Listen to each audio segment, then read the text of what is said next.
Ladies and gentlemen, welcome back to your favorite series here on YouTube, Guess the ELO. A friendly reminder that in this series, I analyze my subscriber games live on stream and then try to predict what their rating is on chess.com. But this episode is special for a couple of reasons. Number one, there are 6 games featured in this episode. And number two, this episode was specially recorded for users on Chessly, my educational platform. They completed 5 levels of a holiday event in December of 2025, and they got the exclusive live on the website.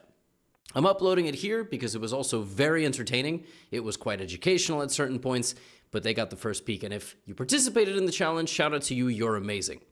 And with that, I'd like to thank our consistent sponsor of the Guess the ELO series, Surfshark. Folks, this is a chess channel, but on the internet, not everybody sees the same position. Depending on where you are, you'll see different prices and different content. And I noticed this again recently when I flew to Madrid to play my match against Julian Song. Same laptop, same browser, but a little bit of a different outcome. And that's where Surfshark comes in. Surfshark is a VPN that allows you to select your virtual location to browse the internet more freely and securely. One thing I use Surfshark for a lot is to check for different prices for flights and hotels before a trip, because sometimes switching your location before you browse actually saves you money. And another super important thing, streaming your favorite show. Sometimes you travel and it's no longer available in the local catalog, but not to fear. With Surfshark, you change your location to somewhere else around the world, and voila, you can keep watching like you never left in the first place. On top of that, Surfshark helps protect your privacy. It's a no-logs VPN, and you can use it on an unlimited number of devices. So from your phone to your PC, you're covered. I'm really happy to have Surfshark back sponsoring the Guess the ELO series. Go to surfshark.com/Gotham or use code Gotham to get 4 extra months. And on top of that, there's a 30-day money-back guarantee. So there's no risk for you. All right, let's get into the games. Without further ado, I'm taking you to the same overlay that we do on YouTube. For game number 1, we have Chessly User. No longer Gotham sub, Chessly User. And the game opens up with pawn to e4. Normally when I do this, by the way, for YouTube, I have to cut this because there's a live chat here. But let's extend this. Let's see what the analysis says. E4. The Chessly User responds with a powerful Scandinavian defense. And listen, no pressure, but I will be judging the way you are playing your openings here. Pawn takes, queen takes. All good, all normal. Scandinavian is on Chessly. H3. What's amazing about the move H3 is that this has been played against me, actually, in an over-the-board game that I played not too long ago. It stops the move bishop to g4, but it also is trying to meet bishop f5 with the move g4. It's not that stupid of a move. Bishop f5, bishop c4. In fact, this is almost exactly how my game went. Bishop e7, all good. d4, castles, knight e5. Knight e5 is not a terrible move, but it's inaccurate because white should really be trying to develop pieces that haven't moved yet, or should be trying to maybe kick the queen out. Rook e1 and bishop d2 are going to generally be the best moves. Now, when I see something like this, there's several options. Rook to d8 is possible. Knight to d7 or something is possible to try to trade the knight. This move is fine, but it does allow white to get a little bit active. Now, there is just a hanging pawn. Clean. Bishop takes pawn, clean pawn. The best move for white, as you saw there, by the way, is the move g4. The engine completely just... I don't know how human that is, but it is possible. Now, our protagonist, unfortunately, does not take the free pawn, but still plays a very normal move. That is still a free pawn, as far as I'm concerned, although it kind of does look like you're getting mated. Very simple plan here is to take this knight and put this knight in the middle, or take this knight and put this knight back. Now, probably you went back. Okay, so we gotta minimize these one-move moves that just, like, have one idea and that's it, because now if white plays queen f3, you're just cooked. With the move queen f3, white doesn't just threaten the knight, white also threatens the move g4. So it actually doesn't even matter what you do, you will lose your knight. Almost never is it a good idea to move the knight to the edge of the board just simply to make one move threat, because if you don't have a follow-up, it's going to be bad news. Even this move is bad news, because when you take, they trap your knight. Oh, goodness gracious me. Okay. You went for a counter. I like it. The queen goes to g5. Why is that a bad move? Oh, because of the pin. And now knight g3 is possible. Did you spot it? No. No. They took. Bishop to d4. Okay, you're still creating a little bit of counterplay. Now you can just take on c3, and it's like a... This is actually crazy. Taking on c3 is a triple fork. I don't understand how you're... then white can maybe sacrifice, but okay. No. Queen c5 is also crushing because you hit the bishop, and you hit the pawn, you have to look at what you are targeting in the position, right? Like, at a minimum, takes, queen c3 almost looks like it's winning for black completely, because the rook hangs, this rook, white has to sack, and then you would take, and then they would take, and then you would take the bishop, and then it's very messy. But you already have everything here, but yeah, b5's just, yeah, b5's not gonna cut it. Okay, now you're, oh my god, did you go to the middle? Goodness, knight b1. And obviously white probably hung both rooks here, or just one of, oh!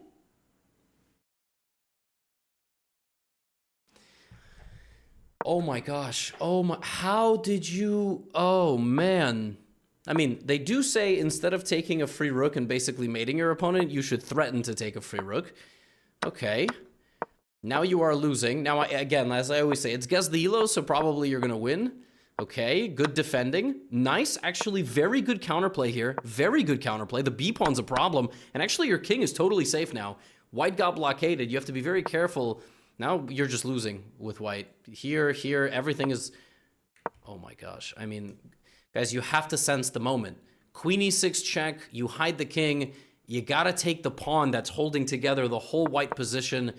And now you did. Now apparently it's not even winning, but you will win this, I hope. Oh my goodness, it is still not over. Now you win the rook, and now it's mate. That was absolute nonsense. That, wow, we are off to a good start. I kind of wish I live streamed this, to be honest with you. Okay, Scandinavian was good. H3 is weird. Like, the fact that white even knows this move gives me some information. It's got to be a 4-digit game for sure. You not taking on c2... You know, I gotta say, like, at this point, I kind of think, okay, you're probably not 1500 rapid. Probably not. You're still playing pretty logically. Now, what level do you have to be to play knight h5 and not one of these moves? I'd say now you're probably around 1200 capped. That's what I would say with this knight h5. You're still probably teetering around the 4 digits, like, as far as I'm concerned. Like, I still have no reason to doubt you. White finds g4, which is very well played. You do go for some smart counterplay. You miss knight g3. And then, you know, from here, you miss, like, queen c5 and taking on c3, which is weird. That's weird. To not see bishop c3 and then to go b5 and then to miss this. Yeah, this is where I start getting a lot more information. I mean, the game is obviously very, very chaotic that you're playing. There's still some logic involved, but a lot of mistakes. And you are supposed to submit a rapid game, right? So, look, if I had to guess, given everything that I have, I would maybe say 1080. Maybe, like, the opening was good. The play was good. I'd maybe say 1120.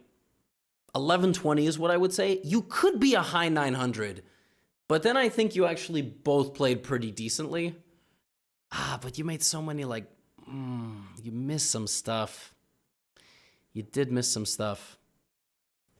Let's go through this one more time. This is a tough one. I want to get this right, and we're not in a rush to, like, entertain a bunch of live viewers. I gotta take a look at this one more time.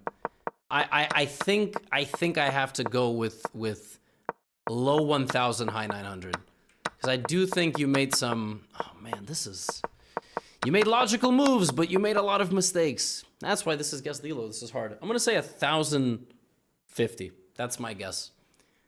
1050, and we're about to find out if I'm a legend or not. I'm cropping over here.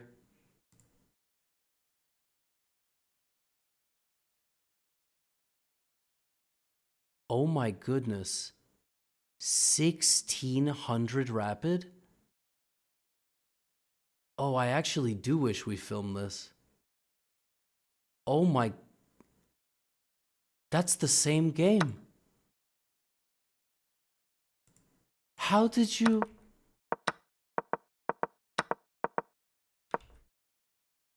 What does game review say? I just refuse to... Game review says 900. 60. Honestly, everybody who watches this, I mean, you can't blame me, by the way. Hey, Chesley user, you can't blame me, all right? You got to keep on the grind. I mean, obviously, it's Guess the Elo. You sent in some crazy game. Oh, my goodness. Look at that graph. This should give anybody hope that's not 1600 that anything is possible, because Wow. Wow, we are off to a really good start. Like this is great. I love this. This is fantastic. Guess the Elo is really where you submit just the absolute worst stuff that you can. I mean, guys. Okay, game number 2. Chesley user, white pieces. Good opening. Okay, black playing some weird thing.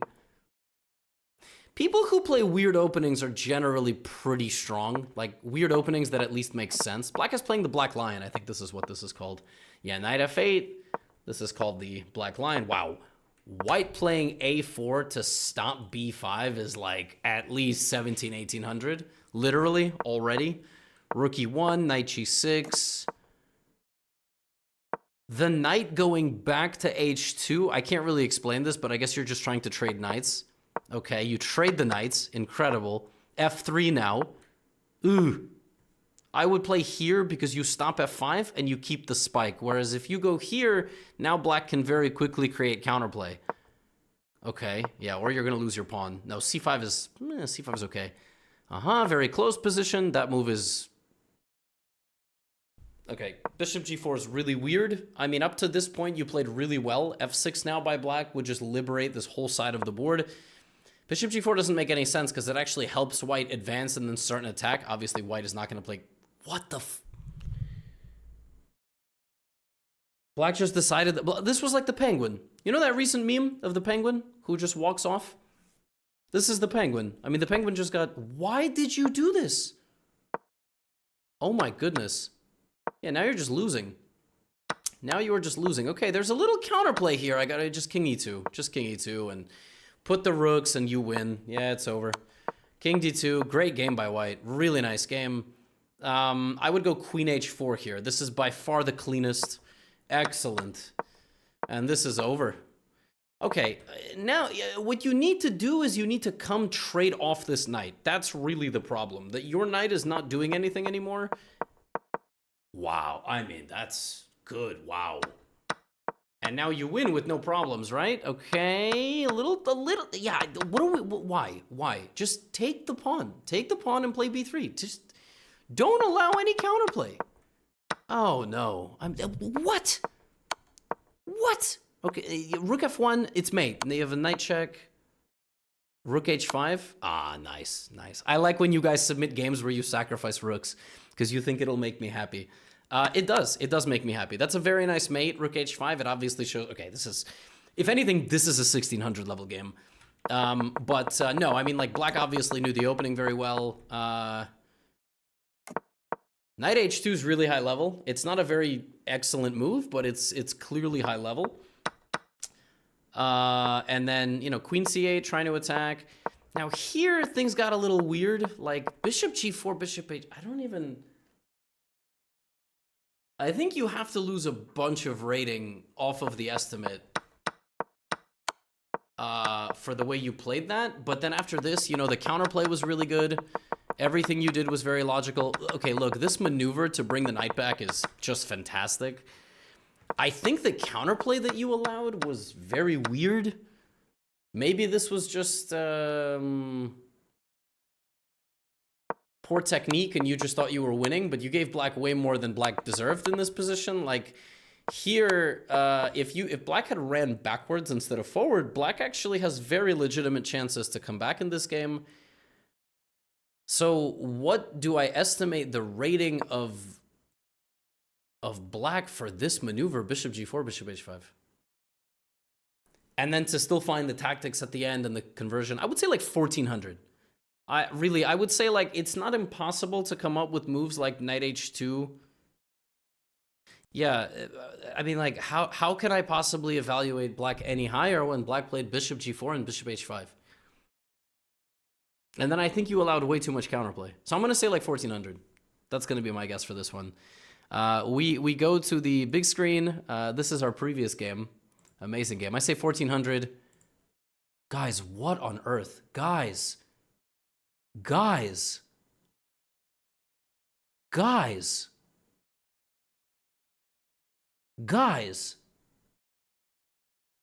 2000?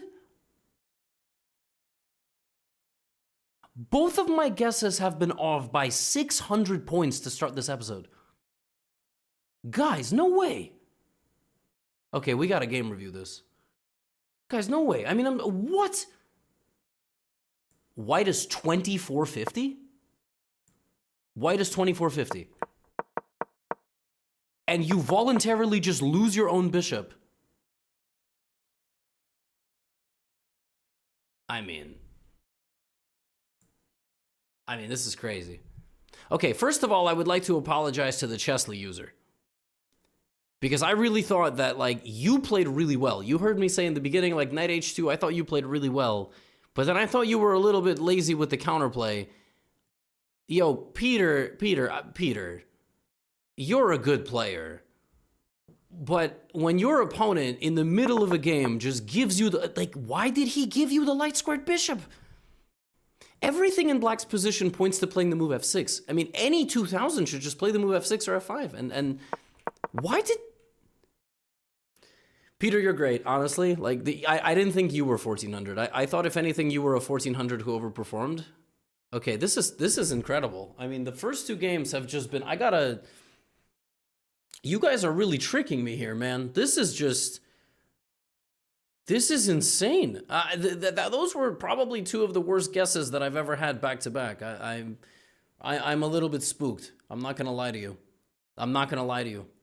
And you know, I don't want anybody. I hope you guys are laughing. You know, there was this one time I live streamed to guess the elo, and I guessed somebody's rating like 400, 500 points under what it was, and they quit chess. Like, they were in my live stream being like, you know what, I'm quitting, like, it's crazy, I've played for several years, and he thinks I'm like 1500, but I'm 2100. And I was like, hey, it's just guess the elo, you know? You don't have to quit. Anyway, wow. You guys are fantastic, but your opponents make some really absurd decisions. Okay, Chesley user. Actually, the first game, it was the Chesley user's fault. Karo Khan. Okay, bishop e2. All right, this is some weird stuff. Oh no, Chesley user, you can't be that strong because you're boxing in your light squared bishop. What are you doing? You got to get the light squared bishop out. Why'd you block in the light squared bishop? Knight in front of the c pawn in the exchange, Karo Khan. Oh my goodness, moving the bishop where it's gonna get attacked by the... No. Oh my gosh, bishop b5. No. Okay, the moves are fine, but not the best. They are consistently not the best. Look at your poor bishop. Your bishop should be here. Knight g4, obviously looking for some stuff. That move just doesn't even... Okay, first of all, h2 hangs, but also you take the bishop and you remove the defender of the knight. Actually, knight takes c3 can be tricky. Like, knight e3, bishop h7, king h8. It looks like you're going to lose the game. It's actually a very tricky position here. It's very tough to survive this with black. You have to play knight to f6 attacking the queen. And then when the queen moves, let's say to h3, you then have to find knight e to g4 and defend yourself like this. I don't know about all that. So instead, black goes here, because it's a check, obviously, and now finds themselves in a precarious position because the knight is hanging, and if it moves, the bishop is hanging. So you still can take knight f6. f3 is just an atrocious move because it blocks the queen. It also allows the knight to take the bishop, which used to be protected by the pawn, but now it's a fork, and you just win everything. That's also free. Knight h7. Okay, well, if this is a 4-digit game, I'm not doing this anymore. Good. Now you should play bishop here. Good. Now you should bring the bishop back, or defend. The bishop is hanging for white, by the way. Take the bishop. Great. No. This is a very instructive moment. I would not open up the rook. This I would not do. I think white's position is too powerful to win another pawn. Just go back. You have to understand, you just help white activate material here. You just help white activate some... Oh my gosh, why did you move... Why would you move the bishop to the square where you just stood? Chesley sub, you're really freaking me out here. Are you going to lose this game? Free. Oh my gosh. Now it's no longer... Get the bishop. Take the knight. Nice. Take the queen. Okay. If that's not like a 600 elo game, then I don't understand anything about chess, because I have seen a lot of chess in my life. Guys, look, even in the opening, developing the bishop passively doesn't make any sense. Blocking in your bishop, not good, but makes more sense. Getting hit with a center pawn with your bishop doesn't make any sense. Giving this random check after moving the bishop to a passive square doesn't make any sense. Developing passively and blocking your bishop doesn't make sense. We have to go here. But still, your position was fine. And then, yeah, it was just total chaos. I would say in Rapid, this is probably around... I would say that this is a lot of blunders. I'd probably say low 600, high 500 if I really, really had to guess. There were just too many mistakes. It's probably like 580, low 600. But if this game is like 900, I mean, I don't get anything anymore. So here we go. Here we go. Third game. That was the 2000 game. Ooh. That is how you know. I am, when I'm not getting tricked viciously, I'm pretty good. All right, low 500 for white, 520. I did say high 500, low 600. The Chesley subscriber is rated 560. I think Game Review is going to insult you, by the way. I do not think it's going to say nice things about you. What? They thought black played like a 1200? No. That's called gentle parenting. That's no chance. Black played okay. Black played okay. I think you played probably around, like I said, 600. But I think you made a lot less mistakes than your opponent, but you also did not punish them as viciously as you could have. But this game makes sense. Okay. We're back to somewhat normal games, somewhat normal understanding. We have a London. Wouldn't be a guess the Elo without a London. Black playing King's Indian. Maybe black playing Grunfeld. Okay, Grunfeld, great opening, by the way. Light squared bishop out. Castle. C5 here is the thematic Grunfeld move. C6 is not bad, but you have to do something in the center. Yeah, that's kind of weird. I mean, in general, if you play King's Indian, which is this, these are your two options, E5 and C5. Some of you might be confused about C5, but the thing is, if you take this after knight D7 or even knight C6, not only do you threaten the pawn, you also threaten the move E5 because of this pin. You actually win because then you fork and you are winning material. That's why C6 is a little bit passive and you will suffer. And now your bishop is not very good and you have to go back. Okay. White playing fantastic. Clearly having a stronger... No. Look, your opponent's trying to mate you. You gotta respect that. I mean, you have to stop the attack here. You gotta stop the attack. And you really should probably try to trade the pieces. E6 is just... I mean, white's just gonna win now. White just has... And sacrificing the rook, really, this is vicious. Long castle, bring the rook, bring the bishop back. You did a good job trying to trap. Now, black just is, oh my goodness, bishop g6. The game is over, by the way. Like, I don't know how you defend this here. Rook h1. The bishop doesn't even have to move. That's a big mistake because, you know, the knight was guarding it. You needed to use this moment with white to bring another piece. This allows you to defend the pawn. Now black has a moment here. I would probably play knight d7.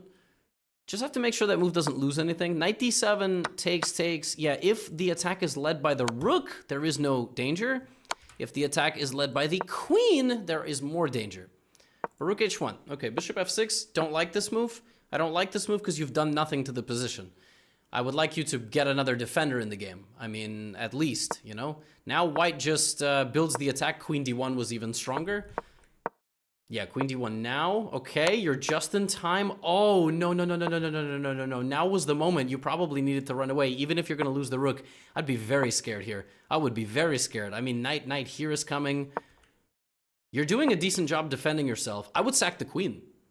Actually, and that's what you did. Yeah, I'm looking at the moves. You actually get rid of a lot of pressure sacking the queen. White was winning there because this pawn actually can't take the rook. So white wins here with bishop to g5. Very nice move. Probably very tough to spot.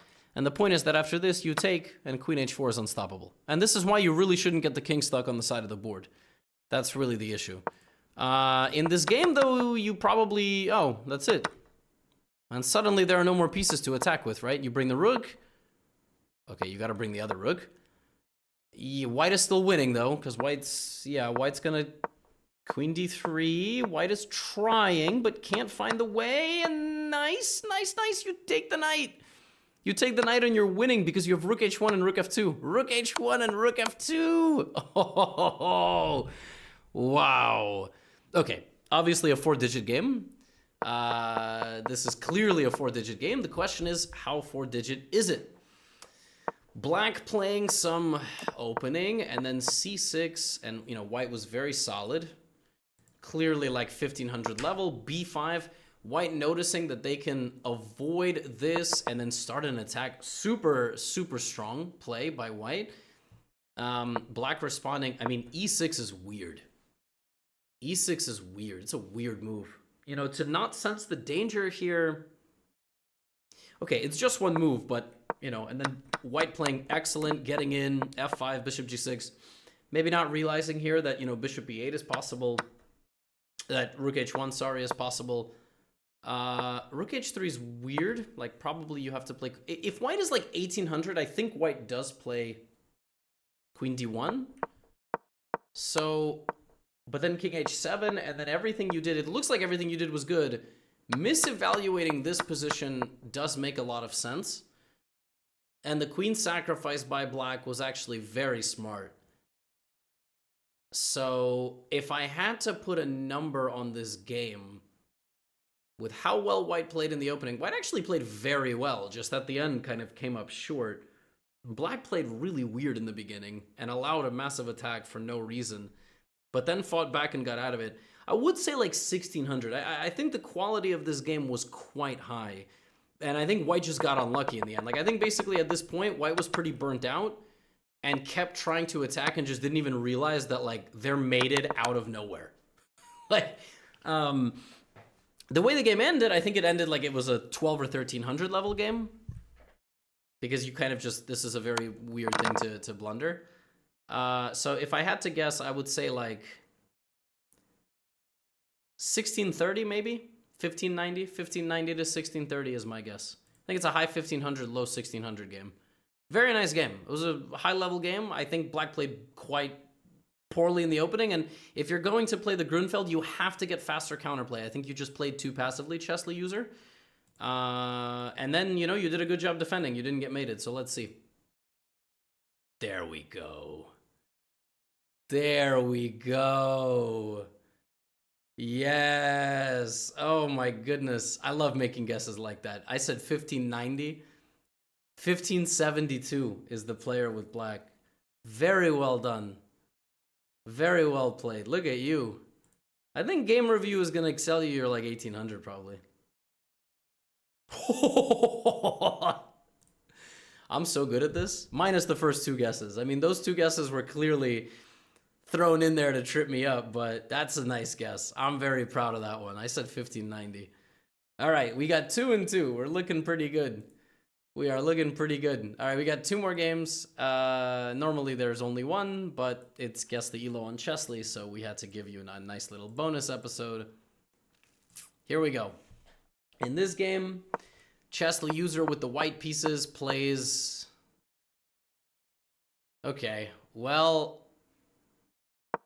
I don't know if this is a fake game. I see a moves list. I guess this is... Some of you sometimes go back when you were beginners and you send me games from like 3 years ago. Because obviously if you're a Chesley user, you probably don't play like this now, but I have no idea. Anyway, this game is... F3, D5, takes. Okay. G4. Powerful. All right, put queen g5 check. Nice little piece of comedic relief here in the middle of an otherwise very serious episode. Again, I didn't select these games. These games were selected by the team. Okay, that's actually very logical what you're doing. Now you took. Did you defend your center pawn? No, you just launched an attack at the king. Amazing. And did you take the next pawn? You did. And black took. No, black went king h8. And then this. Now black took. Did you take? Did you defend your knight? No, of course not. You lost your knight. Now did you start running your king to the other side of the board? Oh my goodness, rook to g8. That's not winning. Well, you're not winning at all anymore. You probably should have defended your knight. Now it's okay. Well, they're trying to take your pawn. You should probably stop that. You didn't. Black now has a 3-pawn up endgame. Now black has a 4-pawn up endgame or even a rook up endgame. And black, of course, takes the pawn. Yes, black is a beginner. And you skewered the rook, but you didn't take it. And you took it. Do you know how to checkmate with a king and a rook? Do you know how to checkmate with a king and a... Oh my goodness, are you gonna lose this position? Are you gonna... Okay, no. Why did... Okay, and do you know how to...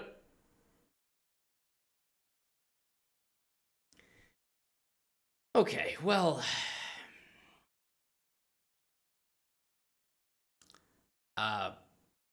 250? Probably? 250, that's my guess. If it's 300, that's acceptable. If it's 400, it's a fake game. It's not possible. Let's see. 250. Okay, 286 and 307. And when was this game played? Recently. Okay, maybe you submitted a game for another person. Maybe you, okay, look. I thought that the Chessly games would be a little bit higher.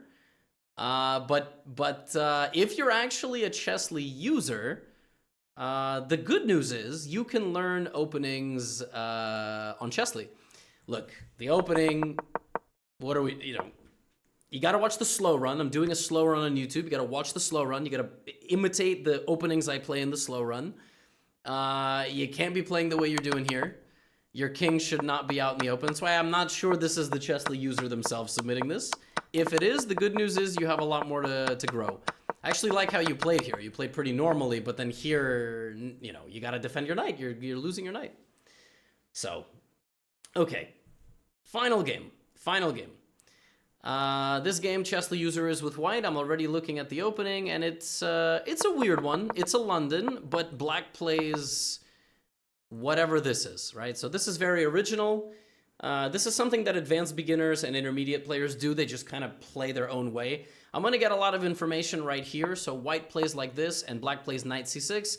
This is clearly a player with black that doesn't know the best way to play against the London, but just sort of plays. So already, just off of this, my guess is 1150. Now we will see if that sticks. c4, white doing their best to play the opening. You should swing back. Good. Takes. Okay, black is playing more or less principled. Bring the rooks, advance in the center. Knight e5 is a nice move. Rook c1, good. Everything is good so far. That's just a free knight. So it took a little while for the player with black to like go from just kind of improvising to just straight up blundering something. Oh my goodness, and our protagonist does not take. Okay, so these are maybe not even 1100s. This might be like 950. Okay, you reposition the knight. What the that's just a sacrifice of a knight? There's a queen hanging. There's a full queen hanging. Oh my gosh. If you take the queen and they take your queen, you just have 2 extra pieces. It's not even, there's no debate. So the tactical vision is not quite there. You got spooked. Don't get spooked. There's a queen hanging. That's why you went here in the first place. Don't forget about that. Okay, now what is this? Okay, so tactics need work. I think white saw queen takes knight, bishop takes, and completely freaked out, not realizing they can take the bishop with either thing, which is not good. That means the tactics are a bit weak. Okay, now white is lost. Checkmate. Oh my gosh, black just allows that. That is, I mean, at a minimum to play off, okay, this has to be a 3-digit game. There is just no way this is a 4-digit. Great move. I have to say, to prevent the escape, and does black just get mated? No, but you play bishop g6 now? Oh, no. Come on. You gotta, at a minimum, you're looking for something, but you gotta go bishop g6. I mean, you have to keep attacking, because if you lose this, oh my gosh. Oh my gosh, they hung checkmate. Okay. Oh my gosh, they hung checkmate. Wow. I mean, you had a 50-50 here, and you I mean, king f7, the crazy thing about this game, oh my gosh. King e7's mate in 1. King f7 is not only not mate in 1, you can't even get out of the position anymore. Your queen is hanging, and the rook is hanging. That is how close black was to winning this game. Just 50-50. Okay. There's no way this is a 4-digit game. But I think black played enough sensibly that black is not like a 600. But black made so many one-move blunders, and there was a lot of mistakes. There's a threshold where, like, you play decently in the opening and you play moves that are logical, but then you still blunder a lot. Now, this could have been just like the worst game that these players played that week, but I think 900, I've seen 900 Rapid. It's not like this. So my guess is low 800. Low 800, high 700. I would say like 780 probably. But honestly, the opening was actually not bad. So with the opening being not bad and not blundering for quite some time, maybe it is around like 830. That's my guess. I think it's probably around 820, 830. And if it's in the 4 digits, I mean, that's just, there's too many enormous tactical mistakes. So let's see, 200. Wow. I said 830, but my first guess was high 700. I said 830, but my first guess was high 700.